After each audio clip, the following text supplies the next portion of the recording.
Hello friends, આગળનો જે question આપેલો છે ક્વેશ્ચન નંબર 11 એક્સરસાઇઝમાં 4.11 એમાં આપણને એક પ્રક્રિયા આપેલી છે 2a + b gives c + d અને આ પ્રક્રિયા માટે અલગ અલગ પ્રયોગો દરમિયાન પ્રક્રિયક a અને પ્રક્રિયક b ની સાંદ્રતા આપેલી છે અને એના પરથી વેગ શું મળે છે એ વેગ આપેલો છે. હવે આપણને અહીંયા એવું કીધું છે કે આપણે પ્રક્રિયાનો વેગ નિયમ અને વેગ અચળાંક શોધવાનો છે. હવે જો આ બે પ્રક્રિયક હોય તો આના માટે વેગ નિયમ લખવાનો જો પ્રયત્ન કરીએ તો વેગ નિયમ કઈ કેવો થાય કે વેગ k a⁴ b⁴ તો આ વેગ નિયમ થવો જોઈએ.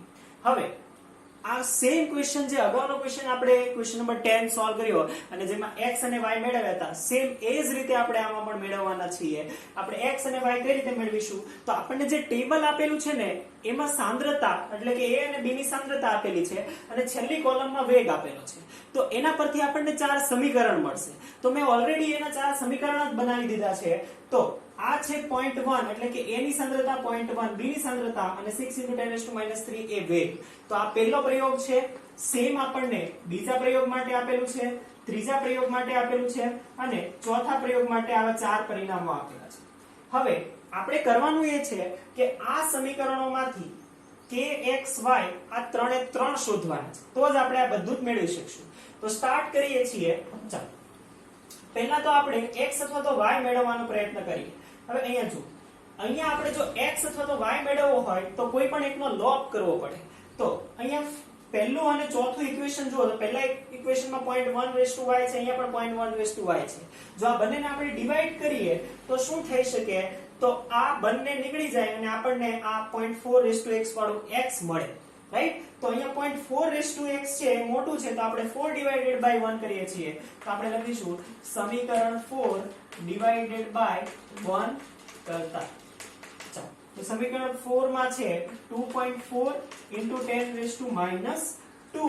ડિવાઇડેડ બાય સમીકરણ 1 માં છે 6.0 × 10⁻³ કે બંનેમાંથી કેન્સલ આઉટ થઈ જશે.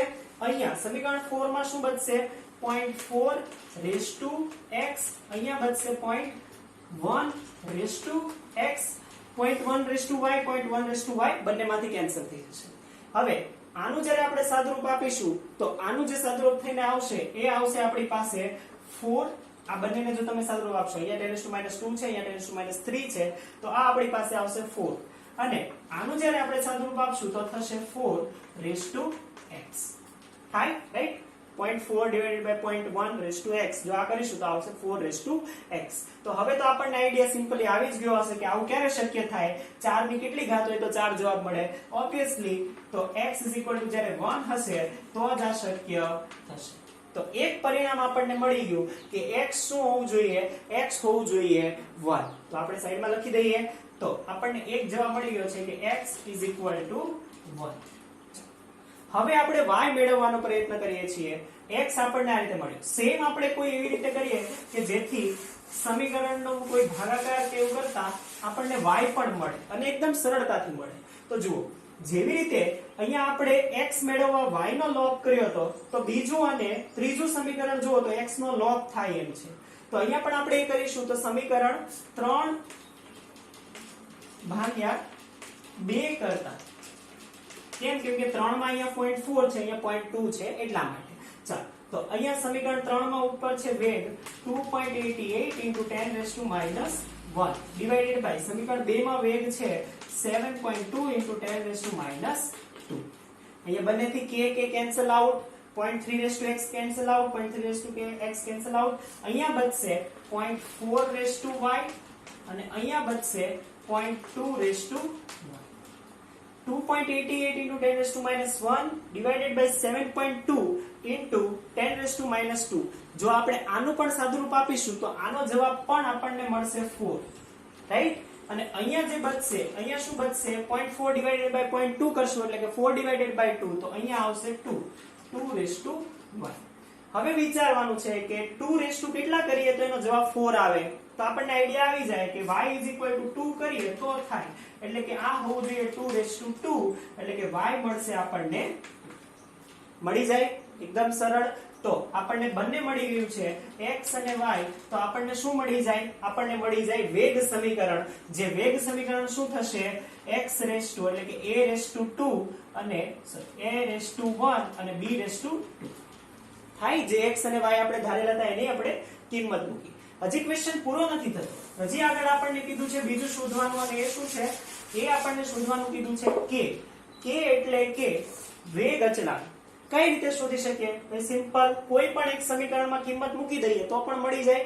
હા, કોઈ પણ સમીકરણમાં આપણે કિંમત મૂકીશું તો પણ આપણે k મેળવી શકીએ. ચાલો આપણે ફર્સ્ટ ઇક્વેશનમાં તે કિંમત મૂકી દઈએ, કેમ કે એમાં બધે 0.1 છે તો સરળતાથી મળી જાય. ચાલો તો ફર્સ્ટ સમીકરણ 1 માં x બરાબર કેટલા? 1 અને y બરાબર 2 મૂકતા. તો આ મૂકીશું તો આપણી પાસે આવશે, અહીંયા તો છે 6 * 10⁻³ is equal to k into, હવે જે આ 0.1 છે ને એને 10 ની ઘાતમાં ફેરવી દઈએ. તો આને શું લખાય? 10⁻1 લખાય.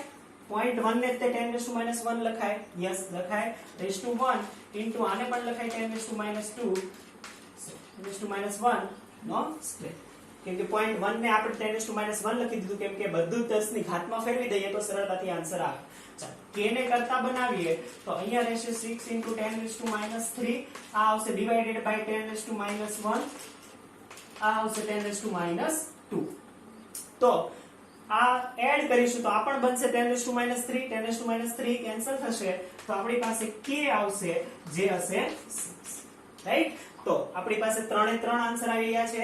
આપણી પાસે જે પહેલો આન્સર છે એટલે કે વેગ સમીકરણ, આ વેગ સમીકરણ આવું બનશે અને વેગ અચળાંક એ આ રીતે આવશે. ફાઇન. તો આ થયું સોલ્યુશન ક્વેશ્ચન નંબર 11 નું, કે જેમાં આપણને વેગ નિયમ એટલે કે વેગ સમીકરણ અને વેગ અચળાંક બંને શોધવાનું કીધું. રાઈટ?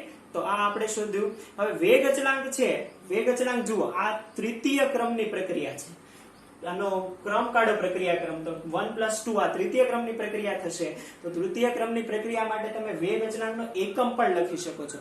તો એનો એકમ થશે mol⁻²m²/મિનિટ. રાઈટ? પર મિનિટ એટલે કે મિનિટ દિવસ. તો આ રીતે તમે આનો એકમ પણ લખી શકો છો. તો આ થશે વેગ અચળાંકનો એકમ અને આ થશે વેગ અચળાંકનું મૂલ્ય. તો આ રીતે તમે મેળવી શકો છો. આ થયો question number 11 complete. Thank you.